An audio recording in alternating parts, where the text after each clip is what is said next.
దేశంలో ఏం జరుగుతుందో అసలు అమెరికా నేర చరిత్ర ఘోరంగా పెరిగిపోతుంది అసలుకి ఎన్ని అటాక్లు జరుగుతున్నాయంటే అమెరికాలో అది మెయిన్గా మన భారతీయుల పైన ఈ మధ్య ఎక్కువగా అటాక్లు జరిగి చంపడం జరుగుతుంది అనమాట. అసలు దేనికోసం అని నేరాలు పెరగడం జరుగుతుంది, అసలు దేనికి కారణం అసలుకి ఎందుకు అమెరికాలో ఇలాంటి నేరాలు పెరిగిపోతున్నాయి?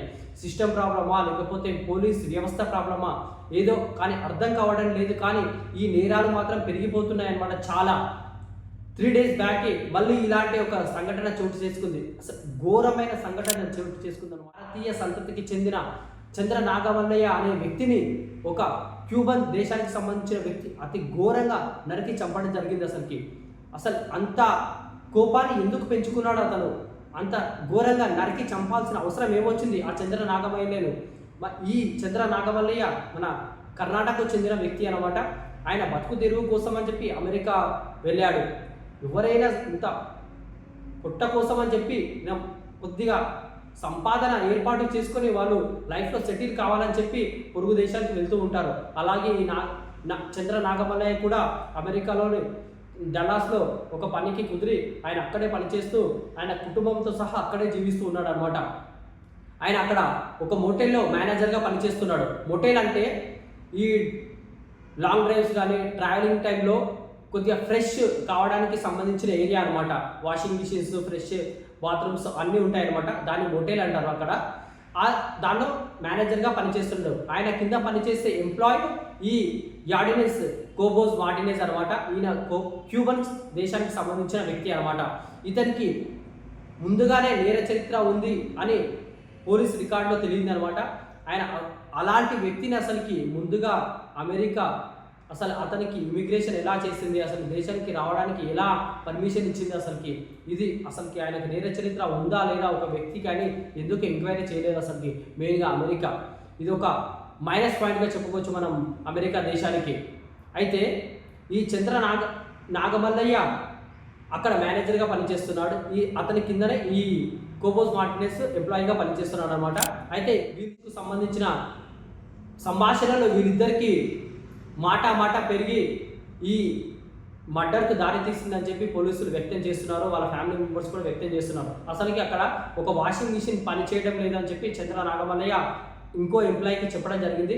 అది ఈ కోబోస్ మార్టినెస్కు చెప్పడం జరిగింది అనమాట. అది స్వయంగా ఈ చంద్ర నాగమల్లయ్య చెప్పకుండా వేరే ఎంప్లాయీతో చెప్పించాడు అనమాట. అంటే అప్పటికే వీళ్ళిద్దరి మధ్య ఏదో మాటల యుద్ధం కానీ ఏదో చిన్న మనస్పర్ధలు ఉన్నట్టుగా తెలుస్తుంది అనమాట. అందుకని చెప్పి ఈ చంద్ర నాగమల్లయ్య డైరెక్ట్గా కోబోస్ మార్టినెస్కి చెప్పకుండా వేరే ఎంప్లాయీతో చెప్పించాడు అనమాట. అయితే వీరిద్దరి మధ్య అదే దానికే మాట పెరిగి ఈ కొట్లాటకు దారి తీసిందని చెప్తున్నారు. అయితే ఈ కొట్లాటలో ఈ కోబోస్ మార్టినెస్ అనే వ్యక్తి అతి క్రూరంగా కోపద్రస్తుడై అతని దగ్గర ఉన్న ఒక మ్యాచెట్ అంటే ఒక పెద్ద రంపం లాంటి కత్తి అనమాట. అది తీసుకొచ్చి ఈ చంద్ర నాగమల్లయ్య పైన అటాక్ చేయడం స్టార్ట్ చేశాడు. ఎట్లా అటాక్ చేస్తున్నాడు అంటే మొత్తానికైనా అక్కడే చంపేయాలి, ఖచ్చితంగా బతకకూడదు అనే ద్వేషాన్ని లోపల గట్టిగా పెట్టుకున్నట్టున్నాడు. అంత కిరాతకంగా నరకడం స్టార్ట్ చేశాడు. అసలుకి వాళ్ళ ఫ్యామిలీ మెంబర్స్ కానీ ఎంప్లాయీస్ కానీ అడ్డు వస్తే కూడా వాళ్ళని తోసేసి మరి ఈయన నరకడం అలాగే నరుకుతూ ఉన్నాడు. ఖచ్చితంగా అక్కడ చంపేయాలి అనే దృష్టి ఆయన లోపల గట్టిగా ఉంది అనమాట.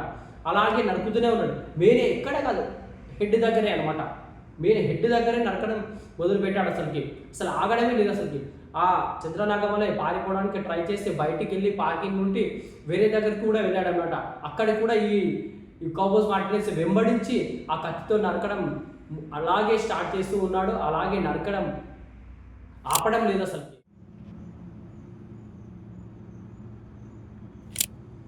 బాగా హెడ్ అనేది మెడ అనేది బాగా తెగిపోవడం జరిగిందనమాట.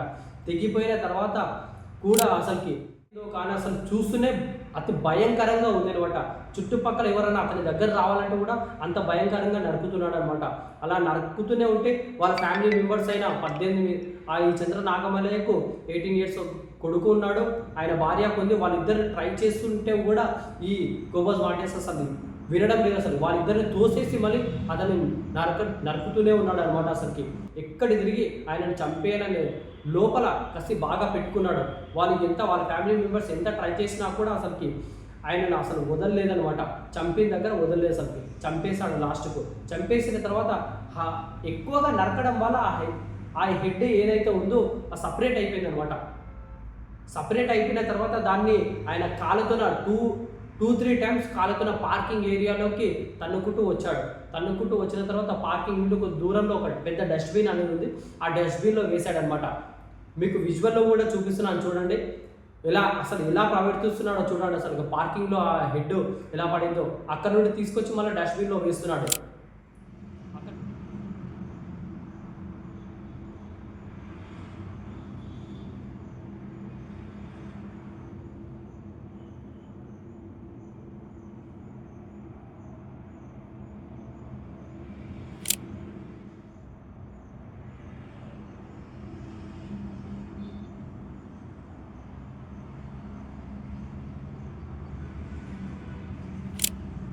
తర్వాత ఎంక్వైరీ చేసినప్పుడు అతని మీద గతంలో 2 కేసులు ఉన్నట్టుగా పోలీసులు చెప్తున్నారు. ఆ 2 కేసులు ఎక్కడంటే ఫ్లోరిడాలో ఒక కేసు ఉందన్నమాట, అది ఆటో థెఫ్ట్ కేసు.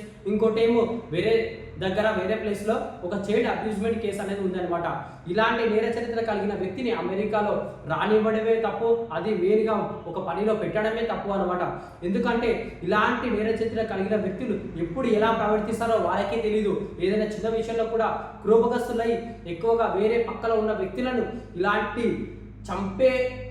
చంపడానికి కూడా వెనుకాడకుండా ఉంటారన్నమాట. అలాంటి వ్యక్తులు ఈ నేరం కలిగి ఉంటారు. ఖచ్చితంగా ఇది అమెరికా దేశానికి ఒక పెద్ద తప్పుగా మనం చెప్పుకోవచ్చు. ఎందుకంటే ముందుగానే ఎంక్వైరీ చేసినప్పుడు ఇతని మీద కేసులు ఉన్నాయా లేవా అని చెప్పి ఇమిగ్రేషన్ వాళ్ళు సరే చూసుకొని ఇతనికి దేశంలోకి పర్మిషన్ అనేది ఇవ్వాలి.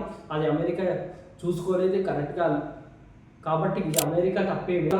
మన కన్సులేట్ ఆఫ్ ఇండియన్ ఆఫీస్ వాళ్ళు కూడా ఈ ఫ్యామిలీని కలవడం జరిగింది. వాళ్ళకు సపోర్ట్గా ఉంటారని చెప్పి వాళ్ళకు నమ్మకం కూడా ఇవ్వడం జరిగిందనమాట.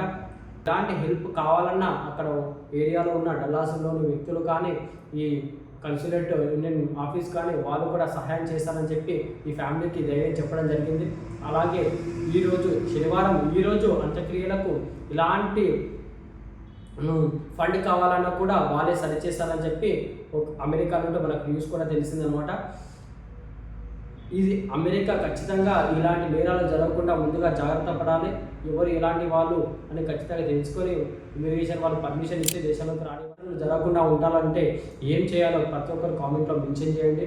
అమెరికా ఎలాంటి చర్యలు తీసుకుంటే వాళ్ళ దేశంలో నేరాలు జరగకుండా ఉంటాయో అది కూడా కామెంట్లో మెన్షన్ చేయండి. ప్రతి ఒక్క కామెంట్కి రిప్లై కూడా ఇస్తాను నేను. అలాగే మీకు కనుక ఇలాంటి అప్డేటెడ్ ఇన్ఫర్మేషన్ తెలుసుకోవాలనుకుంటే మన ఛానల్ని సబ్స్క్రైబ్ చేసుకోండి. ప్రతి ఒక్కరు నోటిఫికేషన్ ద్వారా మీకు వీడియోస్ వస్తూనే ఉంటాయి, తెలుసుకోవచ్చు అనమాట. ప్రతి ఒక్కరు ఒక లైక్ షేర్ మాత్రం తప్పకుండా చేయండి. Thank you.